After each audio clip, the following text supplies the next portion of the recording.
ป้อข้าได้ออกก่อนตั้งนอกก่อนนะกว่าไรลูกเฮ้ลูกกำก่อนลูกเอาเงินก่อนนำป้อเป็นฐานะเฮ็ดสังหลานแน่ปีเลือนหันไว้เฮือนหลังนึงว่าป้อเฮาในก็ลัดกันไว้เข้มแลบยาว10มองในแต่กว่าลงลายมือกันเพราะว่าตกเลื่อนแต่เตรียมคิดข้าวยามยาวพอลัดมาว่ามื้อในก้นมาซื้อในก็นำหน้าไฮโยลูกที่ซื้อปันมันเฮือนลูกถ่อมปอลาดก่อนไอเลินนั่นปอตัวไกก็มันนำถูกตานะลูกด้วยสายตามันก้อยก็เป็นคนลักลิงอยู่เย้าสังว่าถูกมันหยอกเลียนลูกดีเฮ็ดจังหือปอนั่นเป็นย้อนเพราะว่าป้อมได้เจอมันก้อยป่วนมาหลายวันในมันเตะลาดคาก้อยสังว่าเฮาเตะไปปังเฉียกยาวเตะห้องปอมาอยู่จอมปอยาวก็เลินเตะมาเฮาซัมปอเตะไปปังเฉียกอยู่ยาปอลองหยุ่มใส่กันก้อยแต่ถูกลีมีอยู่โยปอหยุ่มเจออีสังลองหยุ่มเจอแน่ลูกเลยปันกวนอันกึ่งต่างขนานก้อยแม่ลูกเสียงกว่าเจียมเรียกปอหันลูกเจียมมือลูกตึกเป็นลูกจางเปิ้นนั่นโตถึงลูกซัมปอมีโครงการทางก้อยและหยับเจอมากาหือปอในหู้ลีเลยเสเปิ้นเยาว่าเงินอันลูกเก็บมาบ่ดังหึงเตียวกว่าซื้อบันเฮือนมันสังจึงว่ามันหันถึงเงินลูกก้อยอำเจอฮักลูกเด้อเต้ลูกได้เฮ็ดจังหือก้อยการมือปอกวันตั้งคาขึ้นห้องยามันไหนก็มาไปคาเป็น3วันปอยามันขำย้อนเลยการเฉมาด้วยถึงขนาดปอยาก็ปอนข้าวต้มคากูวันลองซื้อแน่ติเฮ็ดเอาแต่มันนำเป็นไรคายปอหอยลูกอย่าไปเอาลงมันเฮ็ดลีโตอิดออดเสียเย้าถูกหยอกเลียนนะลูกมันต้วยถึงลูก 2-3 วันลองอันมันตีไล่ตีลูกแน่เป็นอันโหล้านมันลองในไผก็หมดน้ำหมดส่วนอยู่ก้อยลูกเลี้ยววันเหมือนแน่เฮา3ตัวน้ำเจอมันก่อนเฮ็ดไหนแลอาเลียงมาต้วยรู้จบมื้ออันไหนเป็นจังหือเกาเลยสั่งเฮ็ดไว้แน่เป็นจังหือล่ะมาต้วยรู้กาขันมันติมีหมอกาหือเฮ้ยห่างดีเต้ๆอย่าว่าต้วยห่างมันต้วยใส่หือมันเฮาวนว่าติมีอยู่หมอก 4-5 หมื่นลามต้วยลีก่อนรู้5 หมื่นอำนั้นก็5 แสนเฮ้ยเป็นสังรายการบ่ตันนั้นก้วยกะว่าน้องแป้งในเขาในก็เป็นก้นหางลีปอยอเป็นก้นเฮ็ดนาการเยอะมันในก็กึ่งต่างจอบมือในอยู่แต่ก็ต้วยสไตล์มันนั่นก่อนรู้จอบมืออันในเมื่อเอากว่าไว้จอมอันกาคันโหปากล้านก็เตรียมมีเผยต้วยออกพี่เลินน้องแป้งมาแล้วน้องแป้งเมื่อไกเฮาตึกอุบกลุ่มอาเลี้ยงอยู่เฮาลาดว่าก็ฮักเฮาในน้ำใจลีเย้าก็หางลีเย้าก็อ่อนๆเย้าก็ลีต่อเฮาเตี้ยวพี่เลินเขามีลองตัดได้ลัดในปีมีลองสังก็อุบกันก่อนซ้อมตั้งก็อะไรอยู่เมื่อว่าเขาในก็10พงลาดเฮามาเย้าเฮิรนอันเฮาลาดไว้นั่นเพราะว่าเฮาอำกว่าในก็เขาได้ขายเปิ้นๆเย้าว่ากำกว่าอะไรพี่เลินเฮิรนเตรียมกว่าซื้ออะไรเย้าเฮาอำไรป้าเงินมาอำไรป้าเงินมาโมว่าสุสีพงลาดเฮาว่าเงินสู่หาแห้งด้วยเข้มเรียบเย้าแหนมเจอแน่เป็นเชิงแลลาดว่าเอามาก็เอามาโครงการเฮาไรทบตั้งหยับไว้อยู่ทบตั้งหยับแค่ว่าจังหือล่ะลาดมาให้เจียงเลี้ยงรู้ป่วนมาหลายวันในอันเฮาไรโฮมนาการหยักกันไว้ตั้งปนนั่นเมื่อเดียวเฮาไรญาติถูกเขาหยอกเลียนเงินเฮาไหนก็ซ้ำป้อไรปันกว่าเย้าเมื่อเร็วไปหลปันเทิงการเฮ็ดก้นเฮ็ดกันเป็น4-5 แสน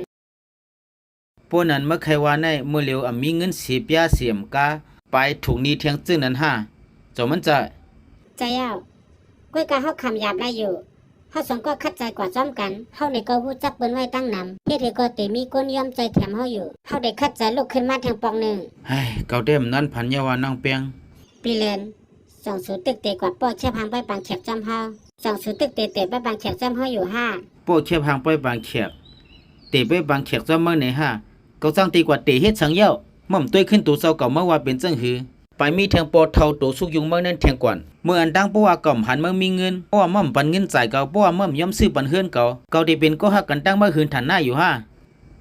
ใจเย้าเมื่อไกเก่าเลยซื้อมาล้านจอมคางตั้งนั่นเมื่อแต่เก่าเอ็นมาหยอกเลียนเมื่อให้เมื่อตื้อวันเหมือนไหนกุยกาเก่าต้วยแต่เมื่อเลียวอำหลูเย้าว่ะปีเลนเป็นสาระสุเฮ็ดไรต่อเฮาถึงฐานหน้าเมื่ออันตั้งเฮาปันปีกูเงิน2 แสนเฮาในก็อำป้วนตัดตีย้อนขึ้นเสียปอกเมื่อพ่อเฮาขึ้นห้องยาปีลาดว่าตีอยู่ซ้อมเฮากว่าต่อโซ่อันเป็นข้อความหยอกเลียนก้อยข้อความหยอกเลียนก้อยป้อก่อมลาดจังนั้นจังมาได้มีตังซื้ออยู่ป้อก่อมลาดจังนั้นจังมาได้ปันเงินเก่าแน่ มือเหลียวเลี้ยวน่ะเงินไหนก็มีเยอะมือเหลียวแต่เมื่อเป็นตัวสุกยุงตอนตาเก่าก็เยาว่าเฮาสองก็ในก็อำรูเสียงข้าวย่างจ้อมกันกว่าอยู่เยาตึงในก็เยาเลยกะโหลกว่าหาแทงก็มา มา มา กว่าไรอาเลี้ยงเมื่อกลุ่มเฮ็ดสังอยู่ล่ะไอเลินเมื่อเฮ็ดจังไหนอำป่นลือล่ะแน่น้องเปียงในหลีตัวเมื่อบ่เป็นทันนั้นเมื่อเตะตังนาการมันในก็ปันเงินเมื่อเป็นข้าวเป็นนาวมันลุมลาตัวถึงมาเมื่อเหลือมันตกตั้งหยับเย้าเป็นสังแล้วเมื่อดีกว่าเป็ดจังไหนปอยก็ไปลัดขอความเฮ็ดให้เปิ้นและเจ็บบ่ตันได้ไอเลี้ยงลองเก่าเลยตั้งมันซ้ำจังกับกะอีสังเมื่อล่ะก็ว่าเป็นสังเมื่อไรเจอมันหาเอากันแล้วสังเขยป้อนนั้นก็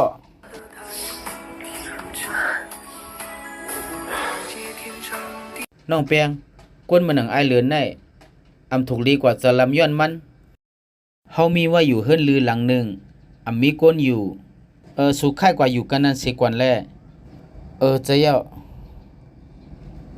ในการเงินในมีว่าอยู่เงิน60,000น้องเปียงเอากว่าใจกว่าแล ปีแรงยิงจอมเสียวนะก้อยกาว่าอำโลเย้าเฮา เฮ้ยลูกปอตัวใจอ่อนก็แน่อำหังให้นะลูก ป้อ มาสุงคาลุงมาตึกเป็นก้นร้อนเย้าอยู่ฮะใจเอาค่ะมาตัวลูกยิงเก่าแน่เป็นจังหือน้องเปียงแน่หลีกูลองค่ะจองมาซ้ำตีพร้อมตีไว้บางแขกจอมลูกยิงเก่าหือตีเตมันค่ะเฮ้ยไอ้ในอำอึดอำอัดอยู่เย้าวันมื้อในก็เป็นเฮาขับขืนลอกลายจามตัวเจอก้นว่าเผอเป็นจังหือ ใจเอาปีแรงเฮ็ดให้ปีไรไม่จะจอมเย้า จาเลียงลุงเดชถามมาด้วยลองหนึ่งรู้ลัดคาไรลุงพวกเกาล่ามันพิษเมื่อไรใส่ลุงยิงเก่าส่งเจอเมื่อพ่องลุงยิงเก่าลาดว่าห้องกันมันรุ่นซุ่มกว่านั้นเมื่อไหนก็ออกมาลาดว่าตีปันตีอยู่มันปันเงินจ่ายมันจาเลียงลองนำเจอเมื่อไหนเก่าในก็หันอยู่เตอตายเย้าลุงคาตีเตมันคาในก็เลยใส่น้องเปียงมาปดตั้งหึงเย้าเดี๋ยวเสือมือคาเลยทบหันมันปอกอ่อนตั้งสุดคาในก็เลยเจอมันเย้ากล้วยกามือพ่องนั่นเขาไล่เป็นก็หักกันตั้งใจเหลือนไว้คาในกอมใครย่าเกกังตั้งหักเขาสองก็ย้อนนั้นลองในคำยามลัดในน้องเปียงสิปอก ปีแรงเป็นสองแลนลองแน่สวมยามลัดในเฮาสิปอกล่ะ น้องเปียงเฮาไล่เจอสูอำเจาว่าย้อนเปิดสูมีเงินเกี่ยวก็อำเจาว่าย้อนเปิดโครงการสูสมว่าเมื่อหน้าสุติพานฮือตีมีก็เย้าเฮาเปียงป้อเจอตาเตอยู่หิมข้างสูด้วยถึงลุ่มลาสูกว่าน้องเปียงส่งสุติพร้อมเจอให้เฮาด้วยถึงลุ่มลาสูฮือ เฮาพร้อมใจอยู่ ลูกควยลีจังไหนยาวอันเก่าคลายแน่จะเลี้ยงวันมื้อในลูกยิงเก่าอาปันมาเยาไม่อยากไปเฮ็ดให้มันไหลตื้อเสอนะเพราะว่ามาฮัดไปกินมันไหนแต่มาอยู่ตีแล้วก็ได้ซ้อมกว่าหามากวยตำใส่คาลาลุง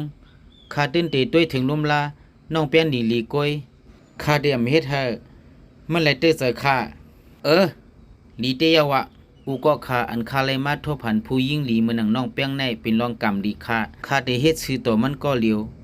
หักมันก็เหลียวคาตีเฮ็ดลีต่อปอมันมือหนังเฮ็ดลีต่อปอคากูก็หันถึงซ้อมตั้งให้เขาสองก็อยู่ตรงเจอคา